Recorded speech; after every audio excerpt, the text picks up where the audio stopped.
নমস্কার, আমি lady brain creation channel থেকে শিলা চ্যাটার্জি বলছি। আজকে লাল শালের লং কামিজটি দেখে বুঝতে পারছেন এই ডিজাইনটি কতটা নিখুঁত হয়েছে। সুন্দর ফিনিশিং আর গলার ডিজাইন আমি কিভাবে করলাম এই ভিডিওতে আমি আপনাদেরকে একদম সহজভাবে ধাপে ধাপে শেখাবো কিভাবে বাড়িতেই আপনারা এমন প্রফেশনাল ডিজাইন কামিজ তৈরি করতে পারবেন। চলুন শুরু করা যাক। প্রথমে আমি লম্বাটা নিয়ে নিলাম 46 ইঞ্চি এবং ডিজাইনের কাছে পুটের দাগ দিয়ে দিলাম। ওখানে পুটের হাফ নিলাম, মোহরা নিলাম পুটের হাফ, চেস্ট লাইন নিলাম, চেস্টের 1/4, তার সঙ্গে 1.5 ইঞ্চি যোগ করলাম। আর এরপরে শেষ লাইনের পয়েন্ট করে সেখানে কোমর লাইনটা করে নিলাম। কোমর লাইনে আমি কোমরের 1/4 প্লাস তার সঙ্গে 1 ইঞ্চি যোগ করলাম। আর হিপ লাইনটা সাইড কাটার মাপ নিয়ে ওখানে হিপ লাইন করব। হিপ লাইন হচ্ছে হিপের 1/4 আর তার সঙ্গে 3/4 ইঞ্চি নিলাম, মানে 1 ইঞ্চি থেকে 2 সুতো কম। আর বটম রাউন্ড নিলাম 14 ইঞ্চি, মানে ডিজাইনটা যেরকম আছে সেই অনুযায়ী। এরপর আমি বলে দিই আরেকবার, পুটের মাপ, মোহরার মাপ, চেস্ট লাইন আর কোমর লাইন আর হচ্ছে হিপ লাইনটা কিভাবে নিলাম। এরপর আমি কি করব, আমি পুটের সমান করে আমি চেস্ট লাইনের সঙ্গে মিশিয়ে দেবো দাগটা। আর 3 ইঞ্চি থেকে 2 সুতো কম গলার পয়েন্ট করে নিলাম, পুট গলা। আর 7 ইঞ্চি ডিপ করলাম। ওখানে ডিজাইন অনুযায়ী আমি দাগটা টেনে নিলাম। আর 1/2 ইঞ্চি আমি কাঁধের ডাউন দিলাম। আর ভেতরে এদিকে 1/2 ইঞ্চি শেপ দেবো। আর আমি এটা বগলের আর্মহোলের মাপটা যা আছে সেই অনুযায়ী 17 ইঞ্চি সেইটা আমি মেপে দেখে নিলাম। আর 1/2 ইঞ্চি ভেতরের দিকে শেপ নেবো, ওটা তালপাতের জন্য রেখেছি, বগলের শেপ দেওয়ার জন্য। এরপর আমি চেস্ট লাইনের সাথে আর কোমর লাইনের সাথে আমি দাগ দিয়ে দিলাম। আর হিপ লাইনের সাথে তলায় বটম রাউন্ডের সাথে মিশিয়ে দিলাম।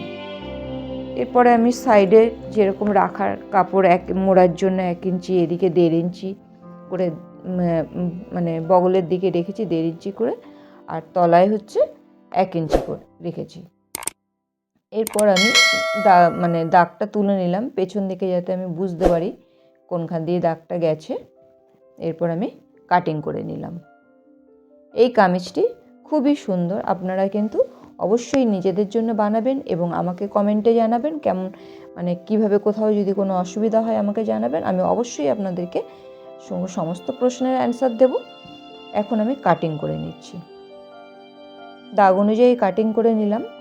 এরপর আমি কি করব, আমার যে এই বাড়তি কাপড়টা আছে সেটাকে আমি ভাঁজ করে বসিয়ে নেব এবং ভাঁজটা একটুখানি বাড়তি দিকটা বাইরের দিকে রাখবো। আর একদম কামিজটার যে মাপ আছে সেই মাপে মাপে আমি ভাঁজটা করব, যাতে আমার এক্সট্রা কাপড়টা না বাঁচে, সাইডে পড়ে যায়। দুদিকে যেন এক্সট্রা কাপড় না থাকে, একদিকে এক্সট্রা কাপড় থাকে। যেমন এই যে দেখুন আমি কেমন করে বসিয়েছি, ঠিক এরকম করে আপনারাও বসাবেন, যাতে কাপড় কম না পড়ে, হাতের জন্য কাপড়টা থাকে। হাতটা করতে হবে তার জন্য আমার কাপড়টা রাখার জন্য আমি এইভাবে একটা ভাঁজ করেছি। ভাঁজের এই বেশি দিকটা আমি বাইরে রেখেছি, আর পুরো যেটা দরকার সেটা আমি ভেতরে রেখেছি। মাপে মাপে কেটে নেওয়ার পর আমি বগলের আর কোমরের আর হিপের পয়েন্টগুলো করে নিলাম। কাঁচি দিয়ে ছোট করে কেটে পয়েন্টগুলো বোঝা যায় যাতে সেলাই করবার সময়। আর আমি এটা কি করব, গলার এই সামনের পার্টের আমি বগলের শেপ দিয়ে দেবো। এখানে একটা তালপাতের শেপ হয় না, যাতে আমাদের হাতটা ভাঁজ করলে যেন কুঁচকে না যায়, তার জন্য শেপটা দিয়ে দিলাম। এইবার আমি পয়েন্ট করে রেখেছি গলার পুট গলাগুলো, কিন্তু আমি এখন করব না, আমি পরে যখন পেপার পেস্টিং কেটে নেবো তখন। এখন আমি হাতার মাপ নিলাম।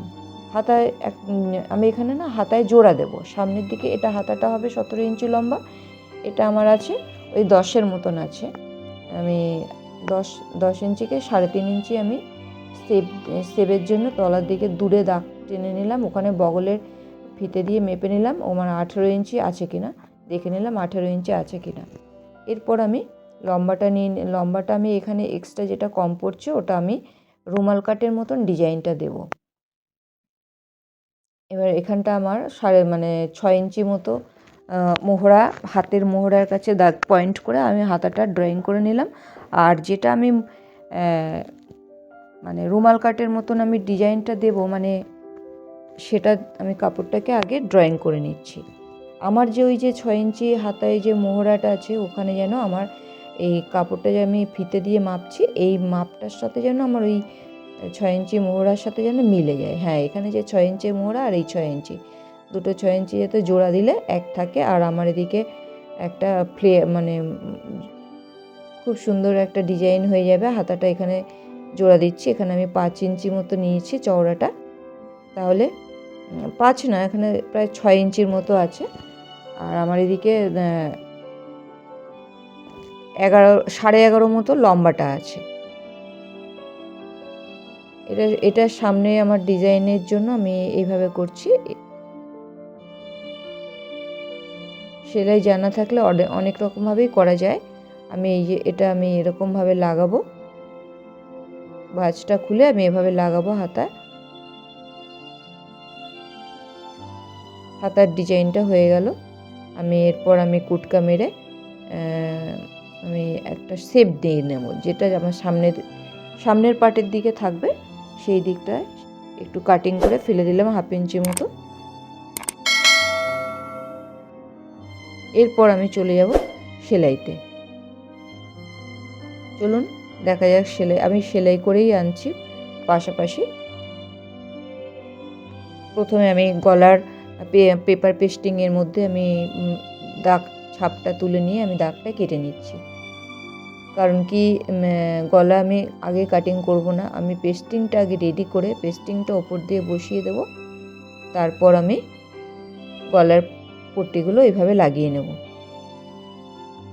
প্রথমে পেস্টিংটা রেডি করে আমি একটা টুকরো কাপড়ের মধ্যে পেস্টিংটা ভালো করে সেলাই করে নেব। মুড়িয়ে সেলাই করে নেওয়ার পরে রেডি করে তারপর আমি কামিজের গলায় বসিয়ে দেব, তারপর কামিজের এক্সট্রা কাপড়গুলো কাটিং করে দেব। কারণ কি এভাবে করলে হয় কি গলাটা কোথাও কম বেশি আপ ডাউন হয় না।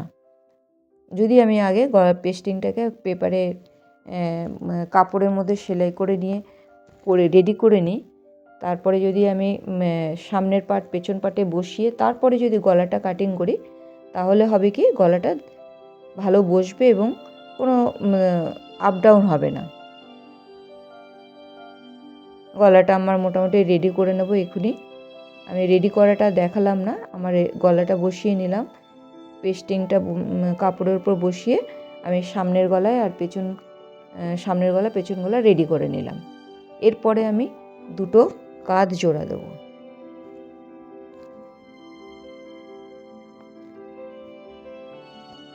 আমি দুটো পুটের সঙ্গে পেছন পাটের যে গলাটা লাগিয়েছি সেই গলার অংশটা দিয়ে সামনের পাটের গলাটাকে আমি করে দেবো, মুড়ে নেব।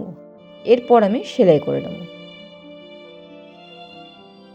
গলা আমার 7.5 ইঞ্চি মতো হয়েছে। এবার আমি হাতাটাও রেডি করে নিয়েছি, দেখুন হাতাটা কেমন হয়েছে।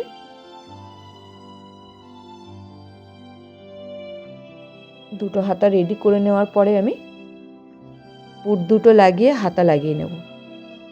এইগুলো আর এমন কিছু কঠিন নয়, ওগুলো আর আমি সেলাইটা দেখালাম না। এভাবে দুটো পুট লাগিয়ে হাতাটা জড়িয়ে নেব। তারপরে সাইড সেলাই দেব, আর সাইড সেলাই দেওয়ার পরে আমি তলাটা মুড়ে নেব। আমার মোটামুটি কমপ্লিট হয়ে যাবে।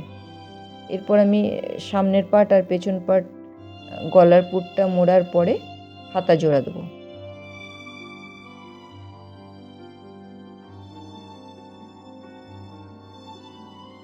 এরকমভাবে বসিয়ে নেব যাতে আমার ফিনিশিংটা সুন্দর হয়।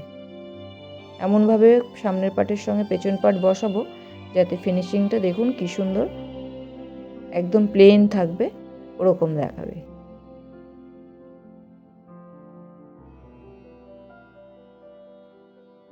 গলাটা আমার পুটটা সেলাই হয়ে গেল। আর এইটা শালের কাপড় কিন্তু সব সময় আমাদের ইন্টারলক দিয়ে নিতে হবে, কারণ কি শালের কাপড় থেকে আমাদের যে সুতোগুলো বেরিয়ে আসে তার জন্য সবসময় ইন্টারলক দিয়ে নিতে হবে। এরপরে আমি চলে যাব হাতা লাগাতে। হাতা লাগানো হয়ে গেলে দুটো সাইড করলেই মোটামুটি আমার সেলাই কমপ্লিট হয়ে যাবে।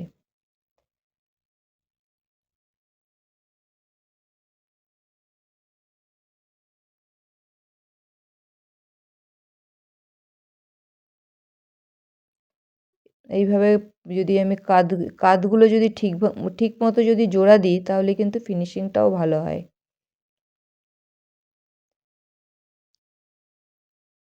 আপনারা কিন্তু আমি পরপর আমি শীতকাল বলে পরপর আমি শালের পিস তৈরি করে দেখালাম, যাতে আপনারা সুন্দরভাবে নিজেদের জন্য বানিয়ে ফেলতে পারেন। আপনারা যদি আমার চ্যানেলের সাথে থাকেন, আপনারা অবশ্যই কিন্তু নিজের জন্য নিজে বানিয়ে ফেলতে পারবেন, আমি কথা দিচ্ছি। আর আপনাদের যদি কোনো রকম অসুবিধা হয়, আমি তো আছি। আমার চ্যানেলে চলে আসবেন, ভিডিও দেখবেন আর বানিয়ে ফেলবেন। আর অবশ্যই আমাকে প্রশ্ন করবেন কোথায় কোনো অসুবিধা হলো কি না। তাহলে দেখবেন আমার এই কামিজটা দেখলেন তো, প্রথমেই আমি দেখিয়েছি কামিজটা রেডি হয়ে গেছিলো। সেটা কিন্তু খুবই সুন্দর হয়েছে। আর এই আপনারা বাড়িতে অবশ্যই কিন্তু চেষ্টা করবেন আর কমেন্টে জানাবেন কেমন হলো। এই ভিডিওটি ভালো লাগলে আর এমন আরও অনেক ডিজাইনের পোশাক পেতে আমাকে যদি শিখতে চান, তবে আমার চ্যানেল লেডি ব্র্যান্ড ক্রিয়েশনে সাবস্ক্রাইব করে রাখুন। আর অনেক ধন্যবাদ। আবার আগামী ভিডিওতে সুন্দর একটা কামিজ কিংবা কুর্তি আপনাদের জন্য দেখাবো। আর সবাই খুব ভালো থাকবেন, সুস্থ থাকবেন। এতক্ষণ ভিডিও দেখার জন্য ধন্যবাদ।